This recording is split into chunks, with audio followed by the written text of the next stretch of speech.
Dengan lafaz Bismillahirrahmanirrahim, marilah kita mulakan.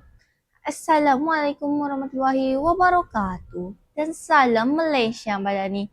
Bak kata pepatah tak kenal maka tak cinta. Jadi, izinkan saya perkenalkan diri dahulu. Saya Nurfa Azrina dan Cik Iman binti Abdullah dari Sekolah Menengah Kebangsaan Pekang Pahang. Kod sekolah saya ialah CEA 5076. Dalam video ini saya berasa amat teruja untuk kongsikan sebuah novel yang telah saya baca yang berjudul Detik Cemas. Novel yang menarik ini ditulis oleh penulis yang bernama Zurul Ain Ahmad. Buku ini diterbitkan pada tahun 2020 oleh Idu Jaya Senden Berhad. Buku ini mempunyai 160 halaman yang bercetak dan mempunyai 14 bab yang menarik. Novel ini mengisahkan tentang perjuangan seorang doktor yang bernama Dr. Wati dalam menghadapi situasi yang sangat menguji keberaniannya serta kecekapannya. Watak utama Dr. Wati ialah seorang doktor yang berdedikasi dalam tugasnya. Dia bekerja di sebuah hospital yang sering berdepan dengan pelbagai kes masalah.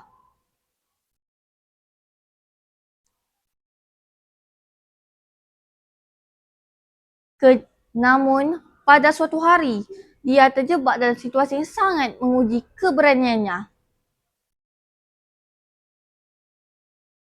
Di mana kejadian tebusan di hospitalnya yang mengancam nyawa ramai orang termasuklah pesakit serta rakan sekerja. Seorang lelaki yang bersenjata telah memasuki hospital dengan niat jahat. Dalam keadaan panik dan huru-hara, Dr. Wati terpaksa menggunakan kepintarannya dalam dunia perubatan untuk mengubat mereka yang cedera. Keberanian Dr. Wati semakin diuji apabila dia terpaksa berunding dengan penjenayah tersebut.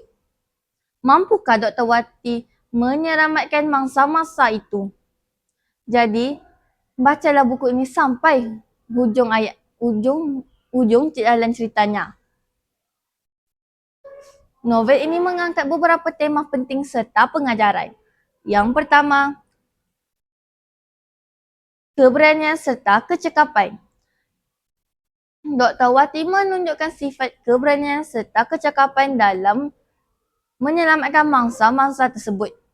Yang kedua, nilai kemanusiaan. Novel ini menekankan tentang kepentingan membantu sesama manusia walaupun dalam keadaan yang krisis. Bagi pendapat saya, gaya penulisan novel ini sangatlah mudah difahami oleh remaja serta orang-orang yang ingin membaca buku ini.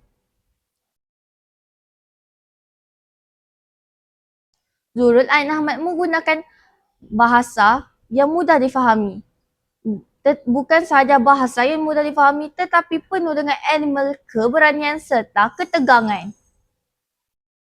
Mengapa anda perlu baca novel ini? Yang pertama, watak utama yang penuh inspirasi. Yang kedua, nilai kemanusiaan yang mendalam.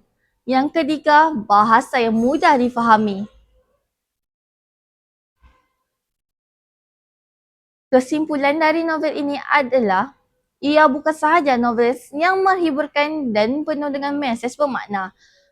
Ia merupakan novel yang penuh dengan elemen keberaniannya, kecekapan, ketegangan, ketenangan dan kebijaksanaan dalam menghadapi situasi yang krisis.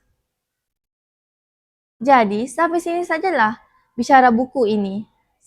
Sebelum saya menghabiskan video ini, izinkan saya berpantun dahulu. Pergi ke sekolah hari Sabtu pergi ke sekolah. Ada kawan nama kasih. Harap maaf jika tersalah. Sekian, terima kasih.